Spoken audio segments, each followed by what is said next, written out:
I mean, I've had a little bit of exposure over the last little while to K-pop, J-pop from the sort of inside. We've already seen how it's sort of traversed into the Western culture. And, one of the things that we were working on with some Korean-based companies is trying to do some concerts in the metaverse where you've got a Western artist with a K-pop artist. Because what I've seen is that, people in that side of the world, they're a little bit different to your traditional music fans in the Western world. Yeah. They are fanatical for one, completely fanatical, and they want everything and they want to be around it. And they're also much more, how do I say, digitally mature. They spend an awful lot more time on their phone. They're used to, the WeChat, the super apps, paying with, either cryptocurrencies or anything else. And also, I mean, the streaming aspect. You see all these Japanese girls streaming about this, the artists themselves streaming and, getting closer to the audience. Tell us a little bit about, the differences that you've seen and how you think that's going to impact the traditional Western music scene as well. Yeah, for sure. I think there's a lot of learnings we can take from those markets. I've worked in these markets for a decade now, having first did my first big deal in Japan back in 2013, when Teddy Riley, a former client of mine, legendary, iconic producer, New Jack Swing, placed a huge record in Japan on the biggest group out there, Exile.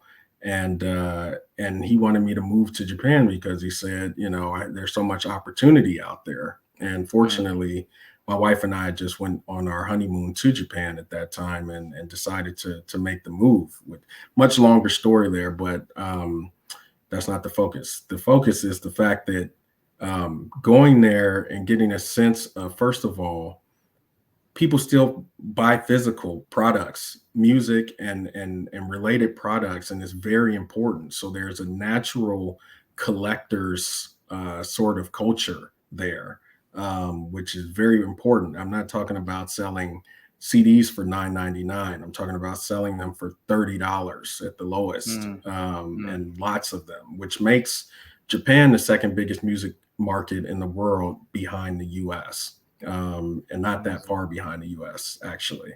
And then in Korea, you can't find a more intense fan base anywhere. Literally anywhere, in any entertainment sector, any country, you can't find it. So this is very, very valuable. And how you treat and how you approach that fan base is super important for business operating in that space. And as we work for years to bring K-pop to the Western Hemisphere, finding and understanding the cultural differences and how to adapt, and where to strike the balance between, what is Korean and what is K-pop versus what an Western audience wants. It's been quite a ride. I mean, you've seen acts like Blackpink on Coachella now.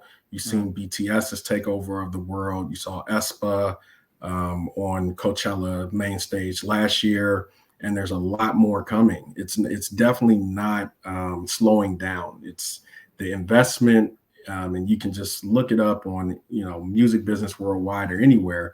The investment of the Korean contents industry, K-pop, as well as Korean dramas and film and TV content into the Western market is not slowing down. So people really can expect to see more.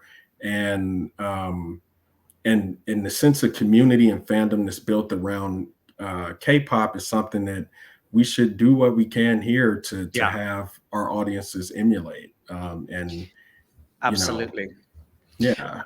I mean, that kind of leads me into my final question, which is, with all of these, transformations that are happening with the technology in the industry, we've talked about NFTs and, there's also the metaverse.